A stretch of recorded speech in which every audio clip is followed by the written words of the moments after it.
Baik, assalamualaikum warahmatullahi wabarakatuh. Di video kita kali ini kita akan membahas tentang rangkaian listrik majemuk.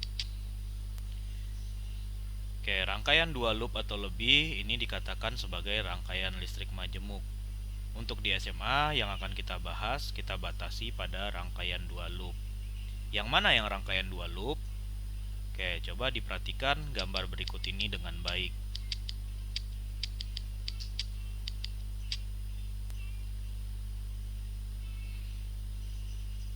Oke, pada rangkaian ini terlihat bahwa rangkaian tersebut adalah rangkaian dua loop.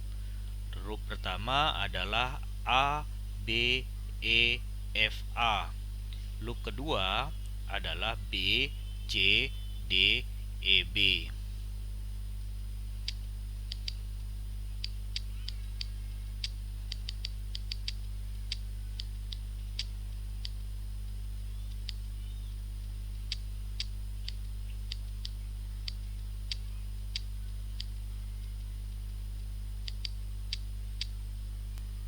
Oke, kita akan mempelajari bagaimana cara menentukan besar dan arah dari kuat arus dengan menggunakan hukum 1 dan 2 Kirchhoff.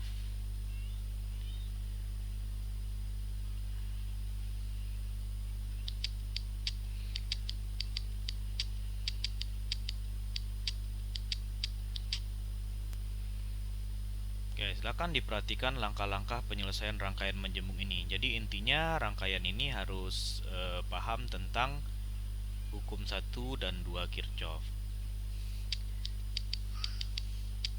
Oke, langkah pertama menggambarkan arah arus dan loop.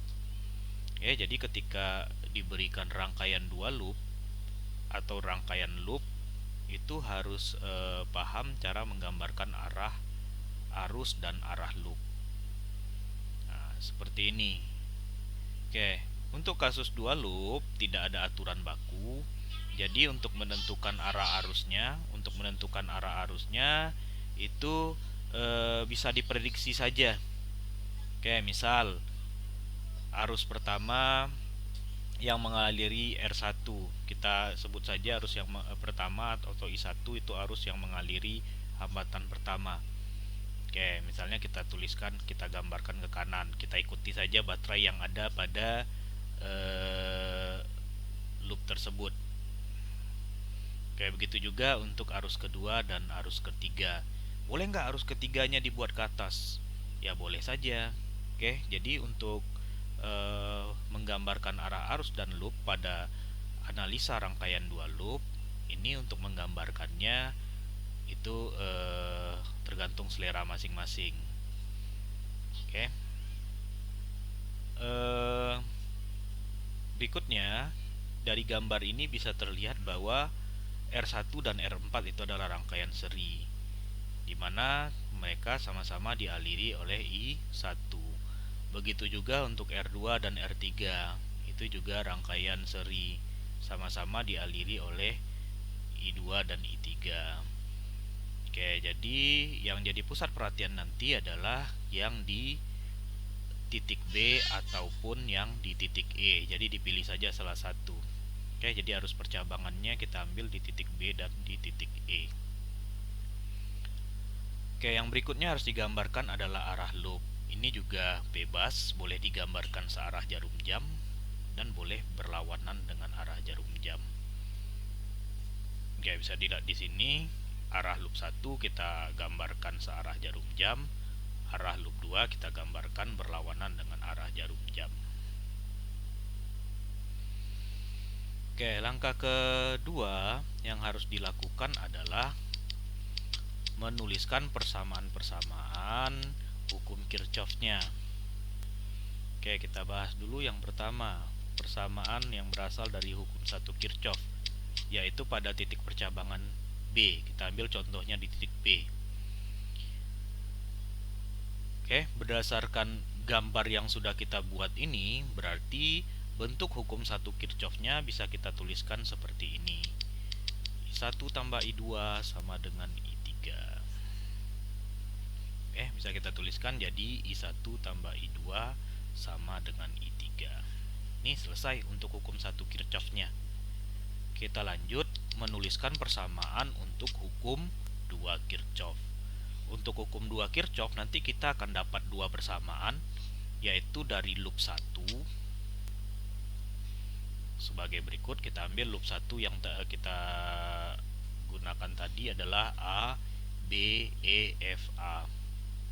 Oke, ingat lagi hukum 2 Kirchhoff, dasarnya hukum 2 Kirchhoff, jumlah aljabar dari GGL ditambah dengan beda potensial itu nanti sama dengan 0. Oke, coba diperhatikan di loop 1. Di loop 1 itu ada berapa GGL yang dilewati? Ya, di loop 1 itu hanya 1 GGL yang dilewati, yaitu E1, GGL 1. Oke, perhatikan nanti tanda penulisan negatif positifnya. Oke, sedangkan arusnya pada loop 1 itu ada dua arus, ada I1 yang mengalir pada R1, R4 dan hambatan dalam 1. Oke, hambatan dalam GGL yang pertama. Kemudian arus yang kedua adalah I3, itu yang mengalir di R5. Oke, kebetulan pada kasus di loop 1 itu kedua arusnya bertanda positif. Masih ingat alasannya? Ya, karena arus searah dengan loop, sama-sama pada kasus ini sama-sama searah jarum jam. Oke, jadi nanti tinggal dimasukkan besaran hambatannya berapa. Nanti kita akan dapat persamaan yang lebih sederhana kalau nanti nilai hambatan dan nilai GGL-nya sudah diberikan. Oke, kita lanjut yang berikutnya. Hukum 2 Kirchhoff pada loop 2. Oke, bisa dilihat di sini kita ambil hukum 2 Kirchhoff-nya pada loop 2, itu berarti cara membacanya berlawanan arah jarum jam sesuai dengan loop yang sudah kita buat. Berarti cara membacanya B, E, D, C, B.